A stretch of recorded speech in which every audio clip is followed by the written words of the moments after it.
For many people in the West, the name Somalia has come to be associated with the faces of the starving that are now so hauntingly familiar. This small piece of Africa has a fascinating past and a distinct culture. Sadly, so much of that has been obscured by the images of the famine and the relentless civil war. So what we do know about this country is that it is in the midst of much suffering. Our senior correspondent, Brian Stewart, is no stranger to Africa and its history. And tonight, to help us understand a little more about Somalia, he has prepared this background report. How can history explain such apparent madness? In Somalia, warehouses full of food. Emergency food no one can move because of the roaming gangs of teenage gunmen. Then intervention from far away to save a country seemingly trying to kill itself. It's now clear that military support is necessary to ensure the safe delivery of the food Somalis need to survive. The irony, of course, is that outside powers, now so appalled, helped push Somalia into this dark chaos. Historically, it is critical to know that Somalia differs in one curious aspect from most of Africa.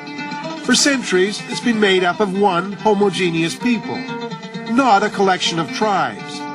There should be a benefit, but there's a catch.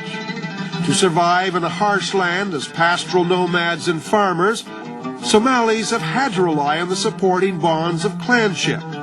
It's always a loose confederation of clans struggling over scarce resources, a certain recipe for instability and conflict. But Rukia Omar, a prominent Somali and former head of the human rights group Africa Watch, says we are wrong to see clans as only negative. You know, you have people who speak the same language, who have the same religion, who have more or less the same history, but there was a clan system which essentially was, you know, everyone's form of social security. It was, you know, the community where you belonged. It was there were clan elders with whom you identified and who had responsibility for the clan. And essentially, it was a form of address. Unfortunately, clans are also an invitation to divide and rule politics. The British and Italian colonizers used this method to keep the country relatively stable, easy to do while clans are weakly armed. Still, with independence in 1960, Somalis had reason to rejoice and be proud. Theirs is a rich culture with so extraordinary a fascination with poetry, it's been called the nation of poets. But if poetry defines Somalia's soul, position has ruled its destiny. In the Horn of Northeast Africa, Somalia has been doomed to be one of the most strategic places on earth. In time of colonies and Cold War, a key garrison dominating the sea lanes to the Red Sea and Suez, and poised close to the oil fields of the Persian Gulf. For superpowers, an immense prize to be bought at any price. In 1969, Somalia's fragile democracy was overthrown by General Siad Barre, who soon declared a socialist state, backed by Soviet arms and expertise. But the Soviets also backed Ethiopia in a border war between these two traditional enemies in the late 1970s. This gave the U.S. an opening to outbid the Soviets in Somalia and replace them as supporters of the Siad Barre regime. In came more arms from outside. And now disaster, for the brutal Siad Barre soon turned the politics of divide and rule the clans into a bloodbath. You had an extremely ruthless, cruel, and ambitious dictator who, above all else, wanted to turn what was widely regarded as Africa's most homogeneous country into a nation of enemies. He wanted every region to mistrust the other, and he wanted all clans to be beholden to him.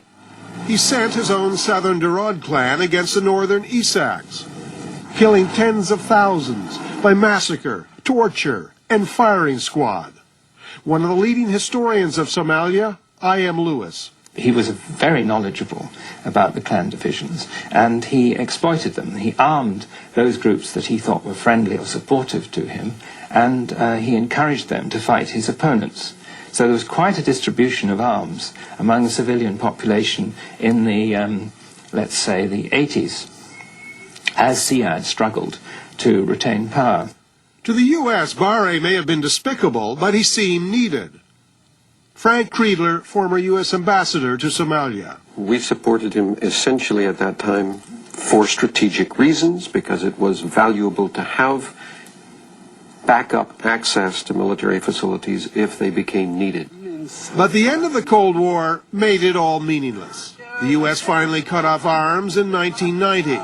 Sensing weakness, warring clans united long enough to drive Barre from power in January 1991. U.S. advisors made their own getaway as the regime collapsed. In the wake was left a nation brutalized and destroyed. Clans in the north declared separation, their own Somaliland, while the south collapsed into civil war. In a sense, they're just doing what Somalis did in the past, in the old traditional clan system, and fighting between clans. But what is so terrible is the effects of the use of modern weapons. I mean, it's okay with spears, but it's quite a different matter when these people have bazookas and anti-tank rifles and anti-tank guns and artillery. Warring clans displaced hundreds of thousands from their homes and farms, and this swarm of refugees added to the growing chaos that inevitably led to famine.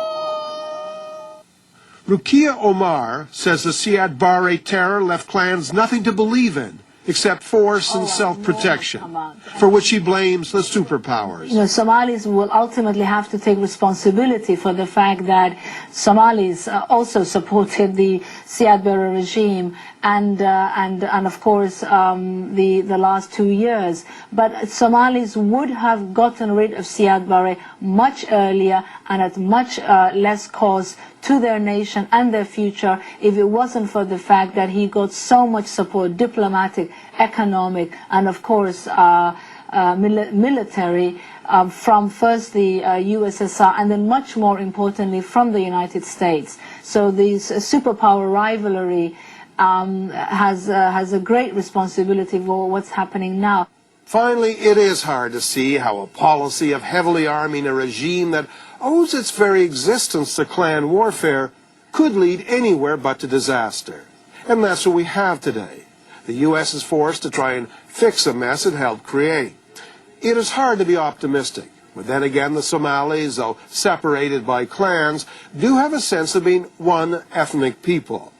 The way out of chaos will likely be to give the clans a sense of security, while at the same time appealing to a deep-seated sense of Somali nationhood. Sounds difficult, but then again, it hasn't been tried for a while. For Primetime News, I'm Brian Stewart.